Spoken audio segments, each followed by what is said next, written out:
ፍቅርን በውርርድ ከታንጉት ልጅ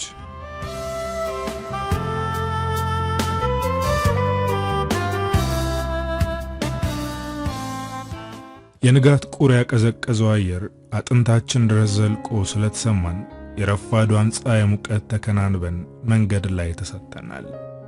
ካምፓስ ውስጥ ደስ ከሚሉ ነገሮች አንዱ መንገድ ዳር ላይ ተቀምጦ ወይም ሰብሰብ ብሎ ቆሞ የሚያልፉ ሴቶችን እየተመለከቱ በእነሱ ዙሪያ አንዱንም እያነሱ መሳሳቁ ነው።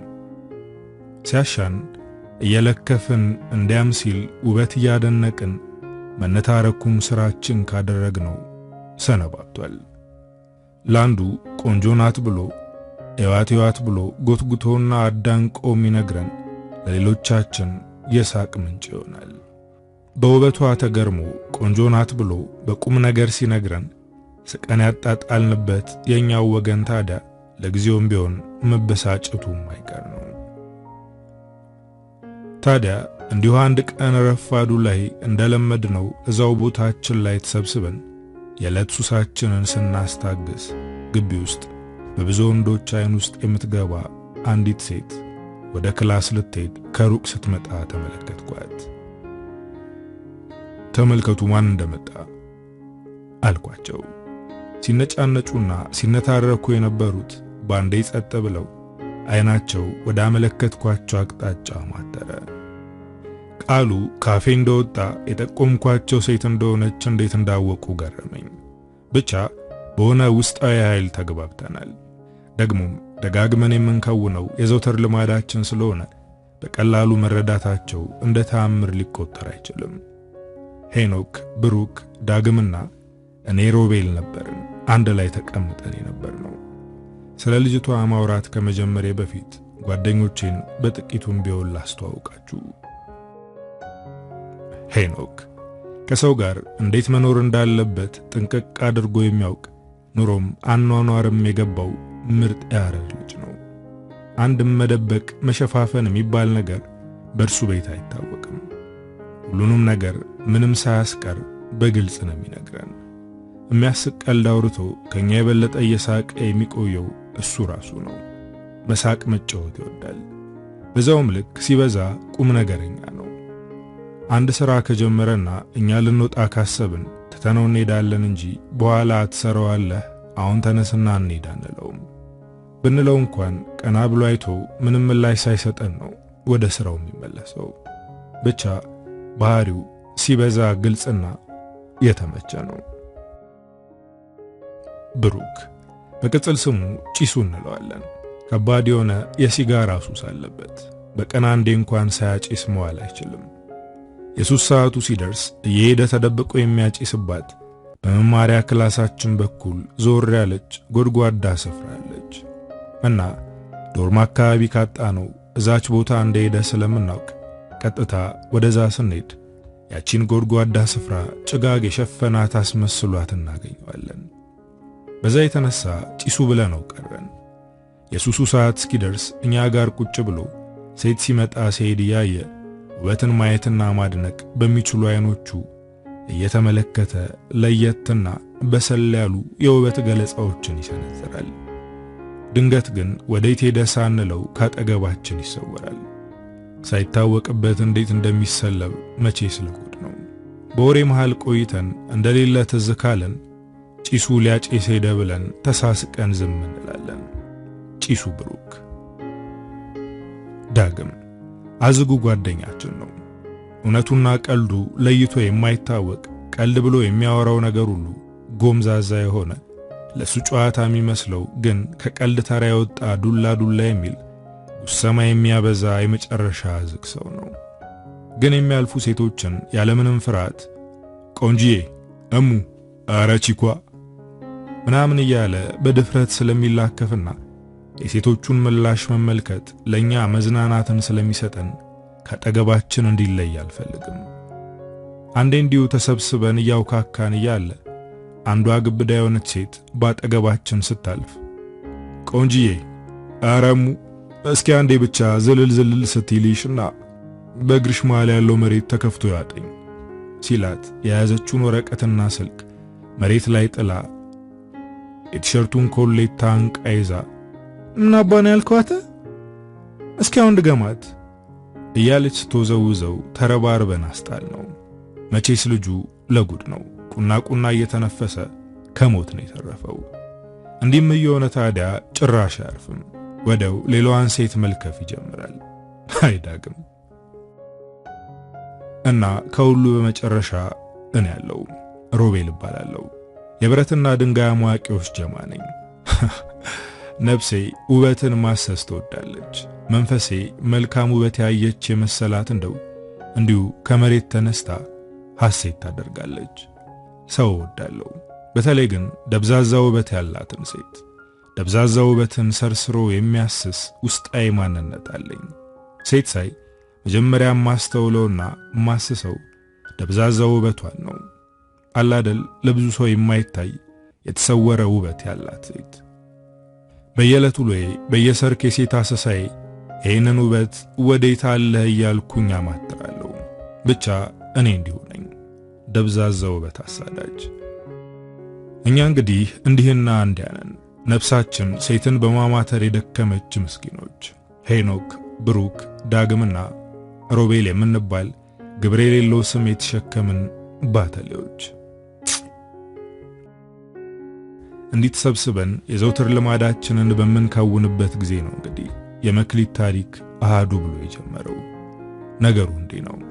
የሆነ ዕለት ረፋድ 4 ሰዓት አካባቢ እዛች ከለመድናት ዙፋናችን ላይ ተሰይመን ሳለን ነበር ከሩቅ ልጅቷን ስትመጣ ያየዋት። መክሊት ትባላለች። የሁለተኛ ዓመት የግቢያችን ተማሪ ነች። ሁለተኛ ዓመት ከሆነች ወዲህ ነው እኛም ለይተን ያወቅናት። ከዛ በፊት ብዙም ትኩረት ስላልሰጠናት ይሁን ወይ ደግሞ ሌላ አይናችንን የምትይዝ የምናሳድዳት ቸከስ ኑራ እንጃ ብቻ አስተውለናት አናውቅም። አሁን ግን የግቢ ወንዶች አይን ማረፊያ የሆነች ከመጣች ሰነባብታለች። ወንዶች ግራና ቀኝ በቆሙበት መንገድ መሃል በሁለቱም ጆሮዋ ኤርፎን ሰክታ እርግጥ ብላ ስታልፍ አለማድነቅ አይቻልም። በራስ የመተማመንን ጥግ እሷ ላይ እናያለን። ረጅም ጸጉር፣ የተስተካከለ አቋምና የደስደስ ያለው ቀይ ፊት አላት። ላያት ሁሉ ትስባለች። ተመልከቱ ማን እንደመጣ አልኳቸው። ማነች? የታለች? አለ ዳግም ባካኝና ባተላይ አይኖቹን በየቦታው ያንከራተተ። የጠቆምኩት ሴት እንደሆነች አውቋል። ከሱቁ ፊት ለፊት ተመልከቱ፣ የወደፊት ሚስቴ እየመጣች ነው አልኳቸው ፈገግ ብዬ ለመቀለድ እየሞከርኩ። ብሩክ ቀበል አድርጎ መክሊት ነች እንዴ አንተ? እሷንስ እስከ ቦት ድረስ መስዋዕት ብትከፍልላት እንኳን አታገኛትም ብሎ እርግጠኛ በሆነ ያነጋገር ስልት ሐሳቡን ሰነዘረ። ምን ነው እንደዚህ በጣም እርግጠኛ ሆንክ? እሷም እንደሌሎች ሰው እኮ ነች። ምን ነው እንደዚህ አገዘፍካትስ? አልኩት። ንግግሩ ትንሽ አስገርሞኛል፣ አበሳጭቶኛልም። ምንም ማድረግ እንደማልችልና ራሴን ዝቅ አድርጌ ማየት እንደሚገባኝ ነው ንግግሩ ላይ የተረዳሁት። እኔ ደግሞ በተፈጥሮ የለህኛ ነኝ። አንድ ነገር ማግኘት ከፈለኩ የመጨረሻውን መስዋዕትም ቢሆን እስከ ከፍል ጥግ ድረስ ሄዳለሁ እንጂ በአንዴ ተስፋ ቆርጦ መተው የሚባል ነገር አልፈጠረብኝም። አረ ሮባ ምን ነው ተዳፈርክ? መክሊት እኮ ነች፣ አውቃታላ። ሄኖክ ነበር። ሶስቱም አንድ መሆናቸው ይበልጥ አናደደኝ። እሺ እናሲስ የወደድኳት መስዬ ቀርቤ እሺ ካስባልኳት ምን ትሰጡኛላችሁ? አልኳቸው በንዴት ውስጥ ሆኜ። አንድ ሺህ አድርገን በጠቅላላው 3000 ብር እንሰጣለን ሲል ብሩክ ሁሉም ተስማሙ። አንደኛ ንቀታቸው አናዶኝ፣ ሁለተኛ 3000 ብሩ አጓጉቶኝ ውርርድ ውስጥ ገባውበት። እሽታ ያላችሁ ብያቸው ውርርዳችንን አንድ ብለን ጀመርን። ፍቅር እንደያዘ ይላስመስልና የመተወን አቅም ላሳያቸው ተስማማን። መክሊት የ4 ሰዓት ክላስ እንዳይረፍድባት ለመድረስ የተቻኮለች ትራመዳለች። ከላይ ሰፊ ሹራብ፣ ከታች ደግሞ ጥቁር የጨርቅ ሱሪ በስሊፐር አድርጋለች። ሳያት በፊት ከማያት ይበልጥ ቆንጆ ሆና ታየችኝ።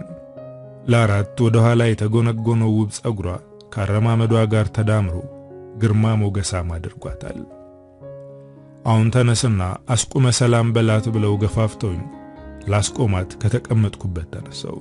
መክሊትን አስቁሞ ማናገር ትንሽ ፍርሃት ቢያሳድርብኝም ውርርዱ ግን ይበልጣልና ፍርሃቴን ወደ ጎን ጥዬ ላስቆማት ወዳሰብኩበት ቦታ ጠጋ ብዬ ቆሜ እስክትደርስ ድረስ ጠበቅኳት። ከኋላ የሚንሾካሾክ የጓደኞቼ ድምጽ ይሰማኛል። ያደርገዋል ወይስ ዝም ብሎ ያሳልፋታል በሚል እየተጎሳሰሙብኝ እንደሆነ ገብቶኛል። ከአንድ ደቂቃ ጥበቃ በኋላ ደረሰች። መክሊት ብዬ ጠራኋት። አላስተዋለችኝ ይሁን ወይም ደግሞ ይጠራኛል ብላ ስላልጠበቀች እንጃ ብቻ ደንገጥ ብላ አቤት አለች። መራመዷን ለሀፍታ ገታ። ይቅርታ ፈልጌሽ ነበር፣ አንዴ ላናግርሽ አልኳት።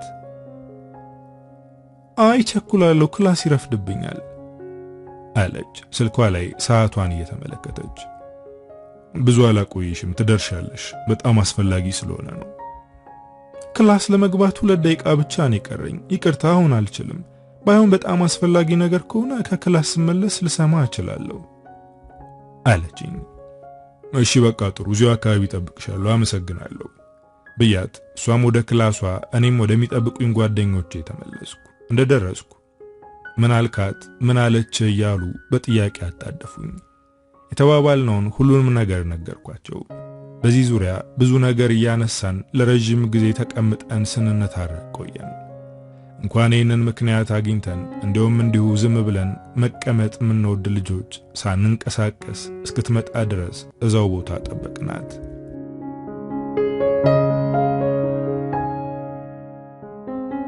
ክላስ ሳይረፍድብኝ ቶሎ ለመድረስ እንደ ነገሩ ለባብሼ ፊቴን እንኳን በሳሙና እንደታጠብኩ ሎሽን ወይ ቫዝሊን ነገር ሳልቀባ እንዲሁ ስጣደፍ ነው ከዶርም የወጣሁት። የ4 ሰዓት ክላስ አስተማሪያችን ክላስ ከገባ 10 ደቂቃ በኋላ ዘግይቶ የሚመጣ ተማሪን እንደማያስገባ ስለምናውቅ ክላስ ምንገባ ከሆነ በሰዓታችን ወይ ከዛ ሰዓት ቀደም ብለን ነው ክላስ ውስጥ የምንገኘው። መማሪያ ክፍላችን ከዶርማችን ያለው ርቀት ቢበዛ 5 ደቂቃ ቢወስድ ነው። ከዶርም የወጣሁት 4 ሰዓት ሲል ነበር። መንገዱ 5 ደቂቃ ቢወስድ 4 ሰዓት ከ10 ከማለቱ በፊት ደርሳለሁ ብዬ እያውጠነጠንኩ እየተራመድኩ ያለ ነበር ከየት መጣ ያላልኩት ድምጽ መክሊት ሲለኝ ብንን ያልኩት። ምንም እንኳን ስሜ ቢሆንም ድንገቴ ስለነበር ድምጹ ትንሽ አስደንግጦኛል። ከጠፋውበት ሐሳብ ብንን በማለት እርምጃዬን ገታ አድርጌ አቤት አልኩኝ። መንገዴ ላይ ሰው መቆሙን እንኳን አላስተዋልኩም ነበር። ይቅርታ ፈልጌሽ ነበር፣ አንዴ ላናግርሽ አለኝ። ብዙ ጊዜ ድድ ሲያሰጡ ከምናያቸው የግቢ ወንዶች ውስጥ አንዱ ነበር። ፊት ሳልሰጠው ኮስተር ብዬ አይ ቸኩላለሁ፣ ክላስ ይረፍድብኛል አልኩት። በርግጥ 4 ሰዓት ከ10 ከማለቱ በፊት መድረስ ስላለብኝ መቸኮሌ እርግጥ ነበር። ብዙ አላቆይሽም፣ ትደርሻለሽ፣ በጣም አስፈላጊ ስለሆነ ነው ሲለኝ አስፈላጊ የሆነበት ምክንያት ነገሩ ምን ቢሆን ነው በሚልና ክላስ ቶሎ መድረስ ስላለብኝ ጊዜ ላለማጥፋት ከክላስ ስመለስ ልሰማው እንደምችል ነግሬው እየተጣደፍኩ ወደ ክላስ ከነፍኩ። ግን ከድርጊቱ 2 ነገሮች አስገርመውኛል። አንድ እንዴት ደፈረኝ የሚለው ነው። ግቢ ከገባው እነሆ 2ኛ ዓመቴን ይዣለሁ። በእነዚህ 2 ዓመታት ውስጥ ግን አንድም የግቢ ወንድ ደፍሮ መንገድ ላይም ሆነ ስልኬን ከሰው አፈላልጎ ካላወራሽኝ ያለ አጋጥሞኝ አያውቅም። ይህም የሆነበት ምክንያት ለራሴ በፈጠርኩት ድንበር ምክንያት ነው። በተፈጥሮዬ ወንዶችን ለመሳብ ወይም ደግሞ ትኩረት ውስጥ ለመግባት በሚል ራሴ ላይ ድራማ ፈጥሬ አላውቅም። ለሁሉም ጊዜ አለው ብዬ ስለማስብ ለነገሮች ችኩል አይደለሁም። የራሴ የሆነ የወሰን ክልል አለኝ እና ይህንን ወሰኔን አልፎ ማንም ሊዳፈረኝ የሞከረ ወንድ እስካሁን አልገጠመኝም። የልጁ ደፍሮ ማናገር ለኔ አዲስ ስለነበር ደጋግሜ እንዳስብ አድርጎኛል። ሁለተኛው ያስገረመኝ ነገር ግን የልጁ እርጋታ ነው። አካላዊ እንቅስቃሴው፣ ድምፁ፣ በቃ ሁለንተናው እርግት ያለ ልጅ ነው። የማትታይ ነፍሱ እንኳን እርግት ያለች እንደምትሆን ነው የተሰማኝ። ድድ የሚያሰጣና ሴቶችን የሚላከፍ አይነት ወንድ ባህሪ ምንም ነው ያላየውበት። ብቻ በእነዚህ 2 ነገሮች ተገርሜያለሁ። ከክላስ ስመለስ እዛው መጀመሪያ ካስቆመኝ ቦታ አካባቢ ከጓደኞቹ ጋር ቁጭ ብሎ ከሩቅ አየሁት። አንዱ ጓደኛው ቀድሞ አይቶኝ መጣችል ብሎት ነው መሰል እሱን አይቶ ወዲያው ወደ እኔ አቅጣጫ ፊቱን አዞረ። እንዳየኝ ወዲያውኑ ከተቀመጠበት ተነስቶ እኔ እስክደርስ ሊጠብቀኝ ፈቀቅ ብሎ ቆመ። ካሁን በፊት ምንም አይነት ግንኙነት ስላልነበረን ምን ፈልጎ ይሆን የሚለውን መገመት አልቻልኩም። ግን ቢሆንም ልስማው በሚልና ስመለስ ትነግረኛለህ ብዬው ስለነበር ከጓደኞቼ ተገንጥዬ ወደ ቆመበት ቦታ ሄድኩኝ። ሰላም እንዴት ቆየህ ብዬ ለሰላምታ እጄን ዘረጋውለት። ደህና ነኝ፣ እንዴት ነሽ? ክላስ እንዴት ነበር?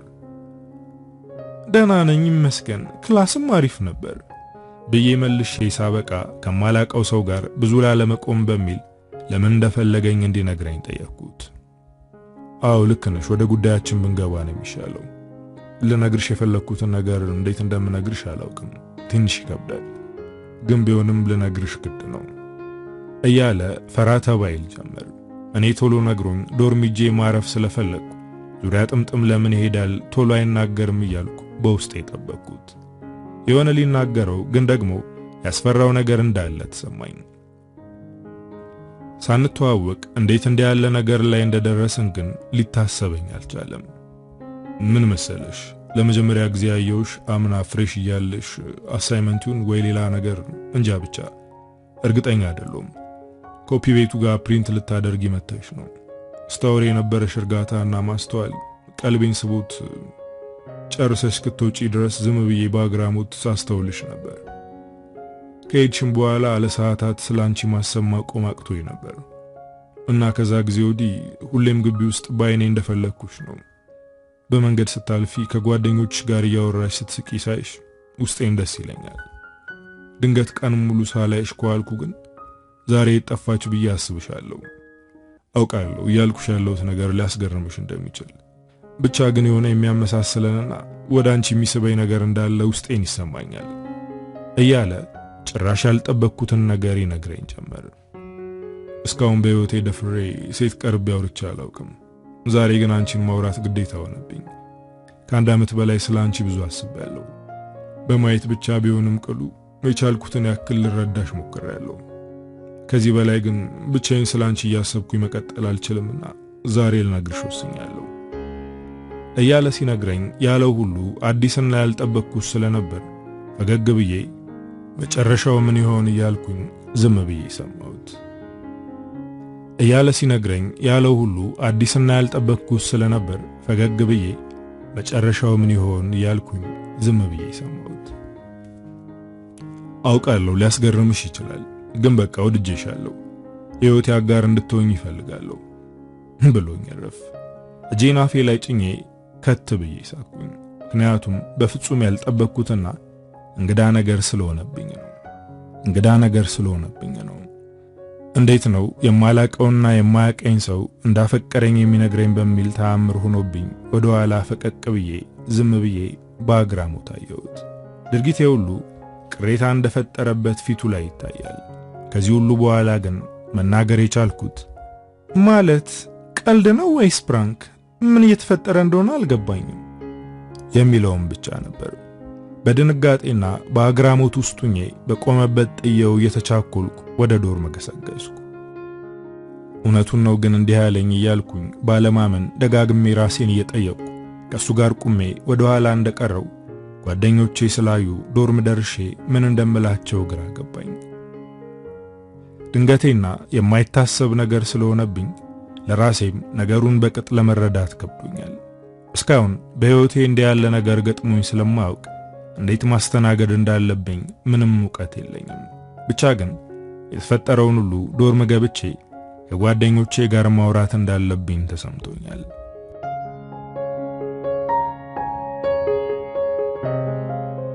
የተነጋገርነውን ነገር እያንዳንዷን ነገር እንደነግራቸው በጉጉት ስለሚጠብቁ ከፊታቸው ስደርስ ኮራና ፈገግ ብዬ አንዳንድ ሺህ ብሩን ካሁኑ እንድታዘጋጁ ባንክሮ ልነግራችሁ እወዳለሁ ስላቸው ዳግም ቀበል አድርጎ ምን አለች? ምን አወራችሁ? ሳትዋሽና ሳትጨማምር እውነቱን ብቻ ንገረን አለ። ምን እንደተባባልን ለመስማት በጣም እንደጓጓ ያነጋገር ቅላጼውና አይና አገላለጹ ያሳብቅበታል። እኔም ትንሽ ጨመርመር ያደረኩ የተባባልነውን እያንዳንዱን ነገር በቅደም ተከተል ተረኩላቸው። ከየት ነው አንተ ይሄንን ሁሉ ድፍረት ያገኘው? እኔ በየቀኑ በመንገድ የምታልፍ ሴትን ዝም ብዬ ስላከፉላለሁ። አንተ ይሄን ያክል ርቀት ሄዳል? ወይኔ ዳግም ተበልተሃል እኮ አለ ለራሱ ቀልድ በሚመስል መልኩ። 3000 ብር እኮ ነው ብሮ፣ በሱ ጉዳይ ቀልድ ብሎ ነገር የለም። አይደለም ለአንድ ሴት ቀርቶ ለግቢው ሴትም ቢሆን አደርገዋለሁ ብያቸው ትወናዬ ለመክሊት እውነት እንዲመስላት የቀጣይ እርምጃዬ ምን መሆን እንዳለበት የነገርኳቸው ብዙ ስናወራ ቆየን። በነጋታው በጠዋት ተነስቼ መክሊት ወደ ክላስ የምትሄድበት መንገድ ዳር ላይ ተቀምጬ እስክትመጣ ድረስ ጠበቅኳት። ትንሽ ቆይታ ከሁለት ጓደኞቿ ጋር እያወራችና እየሳቀች ከሩቅ ብቅ ስትል አየኋት።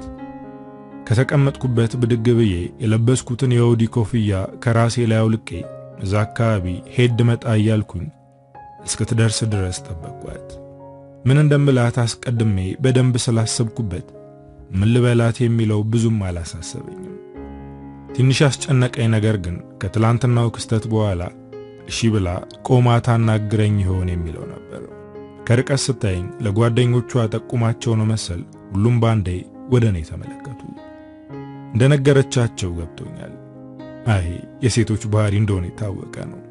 ስለሚያወራቸው ወንድ ያነሱ ባመቻቸው ቦታ ሁሉ እንደሚሳሳቁ እናውቃለን። ግን የነሱ ማወቅ ያን ያክል አላስጨነቀኝም።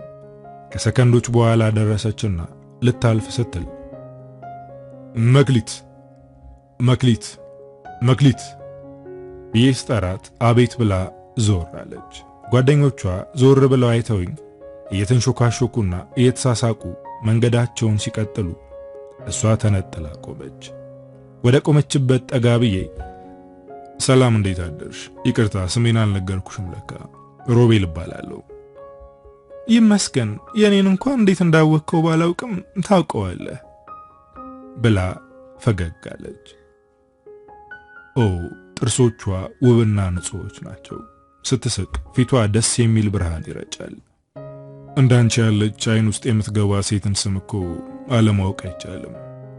አረ እኔ ደግሞ ምን ነው አይን ውስጥ የሚገባው ሆ ብላ እጇን አፏ ላይ አድርጋ እንደ መሽኮርመም አለች። እንዲህ ስትሆን ሳያት ይበልጥ ደስ አለችኝ። ግን ቢሆንም ለውርርድ ስለቀረብኳትና ዓላማዬን መዘንጋት እንደሌለብኝ ስላወቅኩ ትወናዬን በሚገባ መወጣት እንደሚኖርብኝ ለራሴ ነግሬው እሷን እንዲህ አልኳት። ትላንት ካወራሁሽ በኋላ ማምሻዬን አዳሬንም ስላንቺና ስላወራናቸው ነገሮች እየደጋገምኩ ሳስብ ነበር። ለዛ ነው ዛሬ በጠዋት ተነስቼ ሰላም ልልሽ እዚህ ቆሜ ስጠብቅሽ የቆየሁት። እኔ እንጃ እኔን ግን ግራ ነው የገባኝ። ምን ልልህ እንደምችል አላውቅም ስትለኝ ውስጧ ንጹህ እንደሆነና ለሰው የሚያስብ ልብ እንዳላት ደመ ነፍሴ ነገረኝ። ከክላስ መልስ ለምን ተገናኝተን ስለ ሁሉም ነገር በደንብ አናወራም ካልኳት በኋላ ምትመልስልኝን ምላሽ በጉጉት ተጠባበቅኩ። እሺ ሞክራለሁ በቃ ብላኝ 12 ሰዓት ላይ ላውንጁ ጋር ልንገናኝ ተስማምተን እሷ ወደ ክላሷ ስትሄድ እኔ ልቤ ጮቤ እየረገጠች ወደ ዶርም ከነፍኩ። ውርርዱን ለማሸነፍ እየቀረብኩ ስለሆነ ይሁን ወይ ደግሞ እሷን መቅረቡ አላቅም፣ ብቻ ውስጤ ደስ ይለው ጀምሯል። ሰዓቱ ደርሶ ተገናኝተን እስክናወራ የመጠበቁ ጊዜ እጅግ ሩቅ ሆነብኝ። ግን ቢሆንም ከመጠበቅ ውጪ ሌላ አማራጭ ስላልነበረኝ ስተኛ ስቀመጥ ስወጣና ስገባ እንዲሁ ስባዝን አልኩኝ።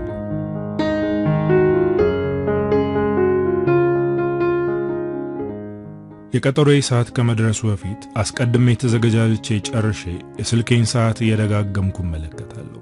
ምን እየተፈጠረ እንደሆነ ለራሴ እስኪገርመኝ ድረስ በሚነፍሰው ንፋስ እየተገፋው እየተወሰድኩ እንደሆነ ይታወቀኛል። ልጁ ደስ የሚል ነገር አለው። ቀርቤው በደንብ ባውቀውስ የሚል ስሜት እየደጋገመ ይጎበኘኛል። እንጃ ብቻ ምን ሊፈጠር እንደሚችል መገመት አልችልም።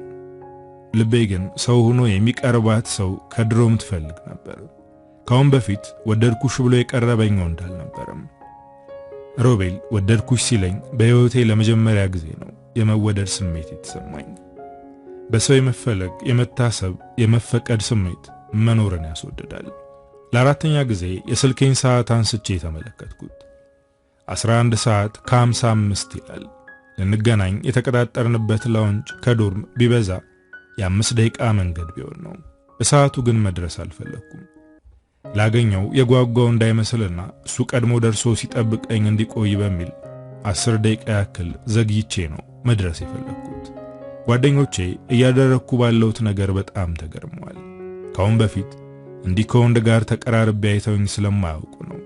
ቢሆንም ግን ምን ማድረግ እንዳለብኝና እንዴት ብለብስ እንደሚሻል ልብስ እያማረጡ አግዘውኛል። የ10 ደቂቃ መዘግየቷንም ከነሱ ጋር ተመካክረን ነው የደነገግናት። በዚህ ጉዳይ ልምድ እንዳላቸው ስለማውቅ አድርጌ የሚሉኝን ሁሉ ያለምንም ማቅማማት ነው የማደርገው። 12 ሰዓት ከ5 ደቂቃ ሲል ከዶርም ወጥቼ የ5 ደቂቃ መንገድ ከተጓዝኩ በኋላ የተቀጣጠርንበት ላውንጅ ጋር ደርሼ በውስጥ በኩል ካለ ብዙ ሰው የማይበዛበት ቦታ ሲጠብቀኝ አገኘሁት። ሳየው ደንገጥ ብያለሁ። አለባበሱን ቀይሯል። 2 ቀን መንገድ ላይ ሳገኘው ከሚለብሰው ሁዲና ቱታ ዛሬ ጥቁር ሱሪ በነጭ ቲሸርት ነው የለበሰው። ጸጉሩን ተስተካክሎ ፊቱ ላይ ወዘና ተደፍቶበት አምሮበታል። ልክ እንዳየኝ ከተቀመጠበት ተነስቶ እሱ ጋር እስክደርስ ድረስ ቆሞ ጠበቀኝ። ልቤ የተከበረች ስለመሰላት በደስታ ስትደልቅ ይታወቀኛል።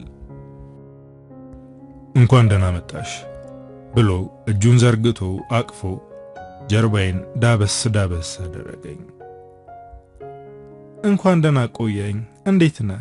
ሰው መንገድ ላይ ይዞኝ ትንሽ አስጠበቅኩ መሰል፣ ይቅርታ አልኩት። ሆን ተብሎ የተቀነባበረ ሴራ እንደሆነ ቢያውቅ ምን ሊሆን እያልኩ በውስጤ። ኧረ የምን ማስጠበቅ፣ በሰዓቱ ነው የደረሽው ብሎኝ ወንበሩን ስቦ ካስቀመጠኝ በኋላ ፊት ለፊቴ ተቀመጠ። እየተፈጠረ ያለው ነገር ሁሉ ሕይወቴ ውስጥ አዲስ ስለሆነ እያንዳንዱ ድርጊት የሚሰጠኝ የሆነ የደስታ ስሜት አለ። ብዙ ስናወራ ብዙ ተዋወቅን። ሲበዛ ግልጽ ነው። ስለ ራሱ ምንም ነገር ሳይደብቅ ነው የሚያወራው። እኔም ስለ ራሴ ብዙ ነገርኩት።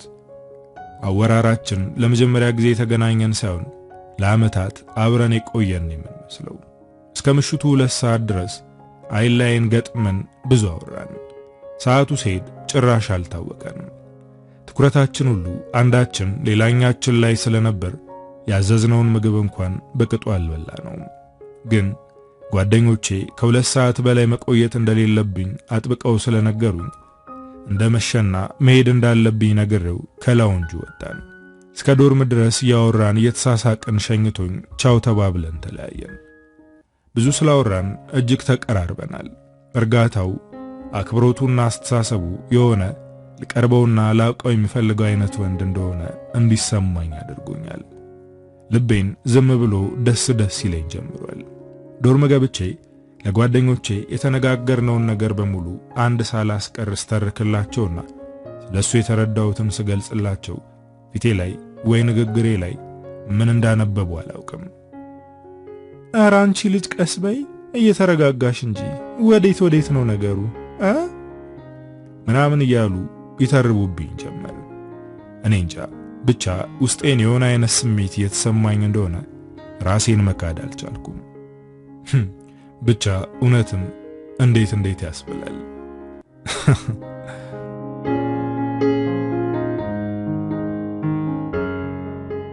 መክሊትን ዶርማ ድረስ ሸኝቻት ስመለስ በደስታ አየር ላይ የተንሳፈፍኩ እንጂ መሬት ላይ የተራመድኩ አልመስልሃለኝ።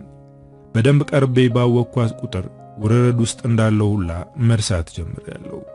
ቅንና ሲበዛ ብልህ የሆነች ሴት ነች። ውስጧ ስስ ሆኖ ነው የታየኝ። እየተወንኩና እያስመሰልኩ እንደሆነ ምንም አይነት የመጠራጠር ስሜት ውስጧ አልተፈጠረም። በሙሉ ልቧና በሙሉ እምነቷን የቀረበችኝ ሲበዛ ግልጽና ሊቀርቧት ክፍት የሆነች ሴት ናት። ከዛ ቀን በኋላ በተደጋጋሚ እየተገናኘን ማውራት አዘወተርን። ይህ ደግሞ ይበልጥ እንድንሳሳብ ምክንያት ሆነን ሳናወራ ማደር የማንችል መስሎ እስኪመስለን ድረስ ገደብ አልባ ግንኙነት ፈጠርን። ብዙ እያወራን ብዙ እየተግባባንና በተደጋጋሚ እየተገናኘን በመጣን ቁጥር ትወናውን ከእውነቱ መለየት አቃተኝ። በአንድ በኩል በሷ ምክንያት የማገኘው ደስ የሚል ስሜት፣ በሌላ በኩል ደግሞ ለውርርድ እንደቀረብኳት ማሰቡ የሚያሳድርብኝ የተደበላለቀ ስሜት እንደ ማዕበል ያላጋኝ ጀመር። በንጹህ ልብ ስለቀረበችኝ ደስታ ቢሰማኝም የወረረዱ መንፈስ ግን የጥፋተኝነት ስሜት እላይ ላይ እየጫነ በሁለት ስሜቶች መሃል አናወጸኝ። ውረረዱን ማቆም እንዳለብኝ ለጓደኞቼ መናገር እንደሚገባኝ ወሰንኩኝ። ዶርም ገብቼ እየተፈጠረ ያለውን ነገር በዝርዝር ከነገርኳቸው በኋላ ከዛሬ ጀምሮ ውረረዱን እንዳቆምኩና ባሸንፋቸው እንኳን ገንዘቡን እንደማልቀበላቸው ነገርኳቸው። አረ ጀለስ ገባላት መሰል ፍቅር ያዘ እንዳተ እያሉ ሊቀልዱብኝ ሞከሩ። ቆይቼ ግን ቀልዳቸው ሲሰለቸኝ ጥያቸው ከዶርም ወጣው። ያኔ አፈቀርኩሽ ያልኳትን የምር አድርጋ እንደወሰደችው ተረድቻለሁ። በጊዜ ደስ ቀርብሽ ሳውቅሽ ወደድኩሽ እንጂ መጀመሪያ የቀረብኩሽ ተወራርጄ ነው እንዴት ልበላት። አፍ አውጥታ ባትነግረኝም ከድርጊቷና ከምትሰጠኝ ቦታ አንጻር እንደወደደችኝ ስለተረዳው እውነቱን በነግራት በሐዘን ምክንያት እንደ እምቡጥ አበባ ተቀጥፋ የምትወድቅ መስሎኝ ፈራው። ብትወኝስ ብትርቀኝስ ብዬ ውስጤ ተርበተበተ። እውነት ቃሉ ነው ከአንደበቴ መውጣት ተሳነው። እውነት ከቃል ተቋረፈ። ቃልም ስለ እውነት ለመመስከር ድፍረት አጥቶ መሸገ።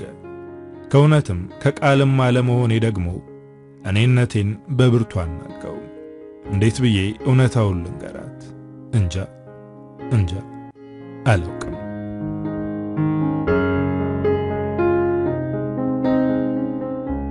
ከቀን ወደ ቀን ይበልጥ እየተግባባንና እየተቀራረብን በመጣን ቁጥር ሮባን ለሕይወቴ አጋር እንዲሆነኝ ከፈጣሪ የተላከልኝ ሰው ነው ብዬ ተቀበልኩት። ባልነግረውም በሙሉ ልቤ ወድጄዋለሁ። ከሱ ጋር በመሆንበት ጊዜ ዓለሜ ሙሉ ሆናለች። እሳሳለታለሁ። ስሜቴን ልገልጽለት ከራሴ ጋር መከሬ ጨርሻለሁ። ዛሬ ከሰዓት ላገኘው እንደምፈልግና ለነግረው ያሰብኩት ነገር እንዳለ አሳውቄው ቀጠሮ አስይዤዋለሁ። ፍቅሩ እንደተቀበልኩትና እኔም እንዳፈቀርኩት ወስኜ ከተቀጣጠርንበት ቦታ በሰዓታችን ተገናኘን። ከ11 ሰዓት በኋላ ሁሉም ተማሪ ከክላስ ስለሚመለስ የመማሪያ ክፍላችን አካባቢ ማንም አይኖርም። እዛ ነበርና እንገናኝ የተባባልነው ቀድሞ ደርሶ አገኘሁት። የናፍቆታችንን አንዱንም እያነሳን እየተሳሳቅን ስናወራ ከቆየም በኋላ ምንድነው ልነግርህ የምፈልገው ነገር አለ ያልሽኝ ብሎ ሲጠይቀኝ እንዴት ብዬ እንደምነግረው በደንብ ተዘጋጅቼ ጨርሼ ሄድኩት። ልጅ አንደበቴ ሲተሳሰር ታወቀኝ። ግን እንደምንም ብዬ ሮባ አልኩት። ወዬ መክሊት፣ ልነግርህ የፈለኩት ነገር። ዝም አልኩኝ። ምንድነው? ንገሪኝ እንጂ አታጓጉኛ ሲለኝ ያለ የሌለ ድፍረቴን አመጬ ሮባ አስቤበታለሁ። ባለፈው አፈቀርኩሽ ስትለኝ ቀልድ መስሎኝ ስቄ ነበር። ቀርቤ ካየው በኋላ ግን እውነት እንደሆነ አውቄያለሁ። እኔም ካንተ ጋር ስሆን ሙሉነት ይሰማኛል፣ እረጋጋለሁ፣ እሰክናለሁ። ልቤ ከመባከን ነፍሴም ከመባዘን ያርፋል። ከፈጣሪ የተላከልኝ ሰው እንደሆንክ ስላወቅሁ ፍቅርህን ተቀብዬ ሚስት ልሆን ወስኛለሁ። ይህንም የማደርገው ስላፈቀርኩ ነው ብዬ አይኑን በስስት አየሁት። ወዲያው ግን ፊቱ ሲለወጥ ፈገግታው ሲከስም አስተዋልኩ። ልረዳ ያልቻልኩት ስሜት ገጹ ላይ ይነበብ ነበር። መክሊት፣ አንድ የደበቅኩሽ ማወቅ ያለብሽ ነገር አለ አለኝ በሚርበተበት ድምፁ። ካነጋገሩና ካኳኋኑ የተነሳ መጥፎ ነገር እንደሆነ ስለታወቀኝ ልቤ ስትዘቅጥ ይታወቀኝ ነበር።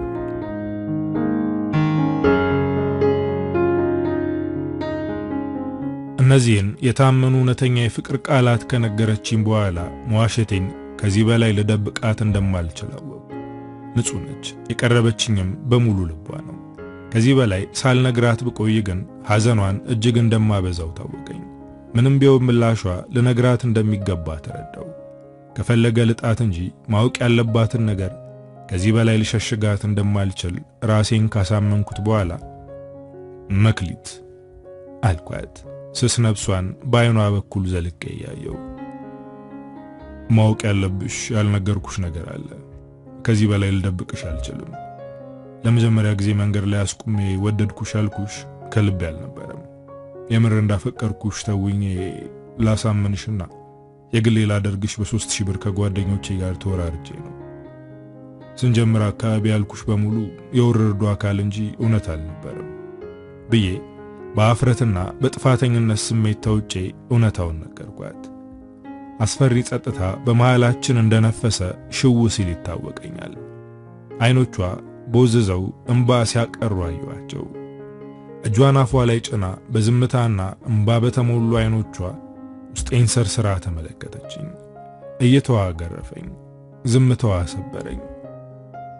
እና ይሄንን ሁሉ ጊዜ እኔ ህይወት ላይ ቁማር ነበር ስትጫወት የነበረው አለችኝ በሰለለ ድምጽ ተውጣ።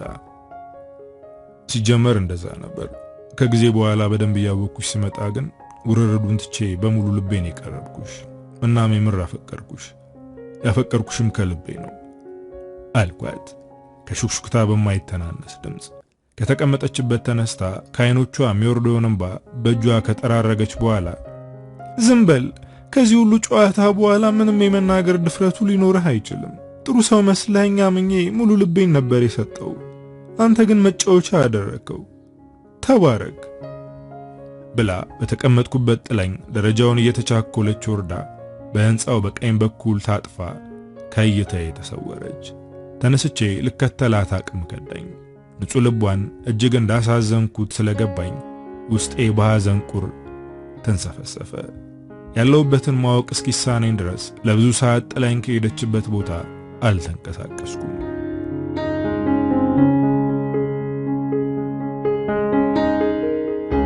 የሰማሁትን ነገር ማመን አልቻልኩም። ከፈጣሪ ተሰጠኝ ብዬ ያመንኩበት ሰው እንዴት እንደዚህ ያለ ነገር ሊያደርግብኝ እንደቻለና እምነቴ ሁሉ ከንቱ እንደነበር ልቀበለው ከአቅሜ በላይ ሆነብኝ። መወደድ፣ መፈቀር፣ መታሰብና የኔ መባልን አግኝታ ጮቤ የረገጠች ልቤ በቅጽበት የሐዘን ጥላሸት አጥልቶባት እጅጉን አዘነች። መፈጠሬን ሙሉ ነው ብዬ እንድቀበል አድርገውኝ የነበሩት እነዚያ ያሳለፍናቸው የአብሮነት ጊዜያት፣ አፍላፍ ገጥመን ያወራናቸው በስሜት የተሸሞኑ ወሬዎች፣ እስከ ሌሊት ድረስ በስልክ የተባባልናቸው ከወሬ ያለፉ የሚመስሉ የፍቅር ሹክሹክታዎች ለውርርድ ተብለው የተቀነባበሩ እንጂ እውነት እንዳልነበሩ ማሰብ ሐዘኔን እጅግ አበዛው። የነገረኝን ሁሉ ያለምንም መጠርጠር በመቀበሌ ራሴን እንደ ቂል ቆጠርኩት። እንዴት አልተጠራጠርኩም? እንዴትስ የሰው ልጅ እንዲህ ያለ ነገር ሌላ ሰው ላይ ያደርጋል? ከልብ ያዘንኩ። የነገረኝ ነገር መንፈሴን ስለሰበረው በተቀመጠበት ጥየው ሲሄድ ከዓይኔ የሚወርደው እንባ በመራመድበት መንገድ ላይ ሲንጠባጠብ ይታወቀኛል። ዶርም ከገባው በኋላ በሁኔታ የተደናገጡት ጓደኞቼ እንዴት ብለው ሊያጽናኑኝና ሊያረጋጉኝ እንደሚችሉ ግራ ገብቷቸው አብረውኝ ሲያለቅሱ ነበር። ለሳምንት ክላስ ሳልገባ ከዶርምም ሳልወጣ በሐዘንና በድብርት ውስጥ ሰነበትኩ። ከመካከላችን የተፈጠረውን ማንም አምኖ ሊቀበል የቻለ አልነበረም። ጓደኞቼ ብቻዬን ሊተውኝ ስላልፈለጉ ክላስ እየቀየሩ አብረውኝ ሰነበቱ። በቀጣዩ ሳምንት ግን ክላስ በመግባትና በጥናት ራሴን በመውጠር እሱን መርሳት እንዳለብኝ ወሰንኩ። ያደረሰብኝን ሐዘንም ሆነ እሱን ግን በቀላሉ መርሳት አልቻልኩም። ከሱ ጋር በነበርኩባቸው ጊዜያት ሁሉ ለራሴ የሰጠሁትን ሙሉነትና ግምት ስተት ነበርን ብዬ ተጠራጠርኩ።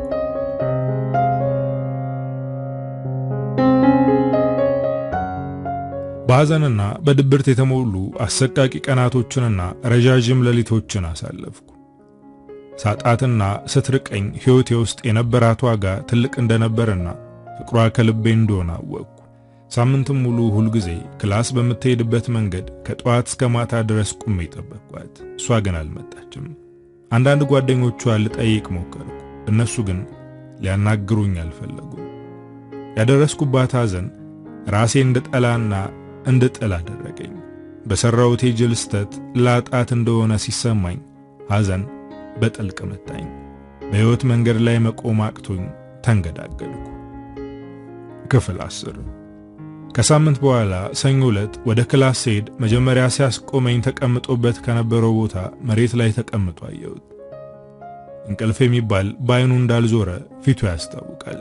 ግማሽ እኔነቴ ያዝኖለት ሄደ ሽቀፊው ቀፊው አለኝ።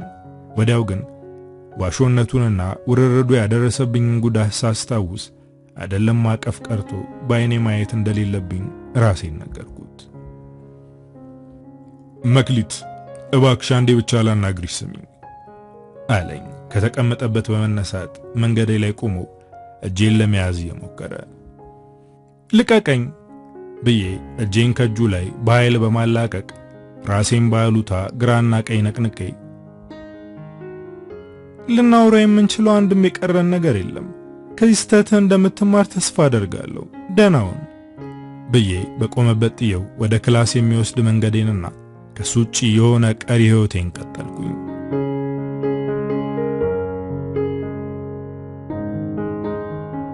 ላውራት እጇን ይዤ ሳስቆማት ህይወቷ ውስጥ የቀረኝ ቦታ እንደሌለ ፊቷንና አይኗን አይቼ ተረዳው። እጇን በኃይል ከጄ ላይ ነጥቃ ለአንዴና ለመጨረሻ ጊዜ በቆምኩበት ደናውን ብላኝ ሄደች። እኔም ህይወትም እዛች መንገድ፣ እዛች ቦታ፣ እዛች ቅጽበት ላይ ቆምን መስሎት ሰማኝ። ልክ መንቀሳቀስ እንደተሳነው ግዑዝ ነገር ህይወት እንደተነሳ ፍጡር ሐውልቱኝ ደርቄ ቀረው። እንደሞኝ ከትከት ብዬ ስቄ ሐዘን ያከበደው እንባ በዓይኖቼ ያቀረሩ። ባዶነት የሞላው እኔነት የተሰማኝ ቀሪ ዘመኔንም በቅጽበቷ ውስጥ አስቤ ነፍሴ በብርቱ የሐዘን መዳፍ ስትዳበስ ታወቀኝ። በድፍረት የገባውበት ውርርድ 3000 ብር ሳይሆን ሁሉንም ነገር ልትሆንልኝ የምትችል ሴትን አሳጣኝ። በቃ ከዚህ በላይ ላስበው አቅም እናገረው ዘንድም ቃላት የለኝም። አንዳንዴ መልሰው የማይታረሙ ስህተቶች፣ ሊጫወቷቸው የማይገቡ ጨዋታዎች እንዳሉ በፍቅር ጠንካራ ክንድ ታሽቼ በመስዋዕትነት ተማርኩ። ተፈጸመ። የታንጉት ልጅ።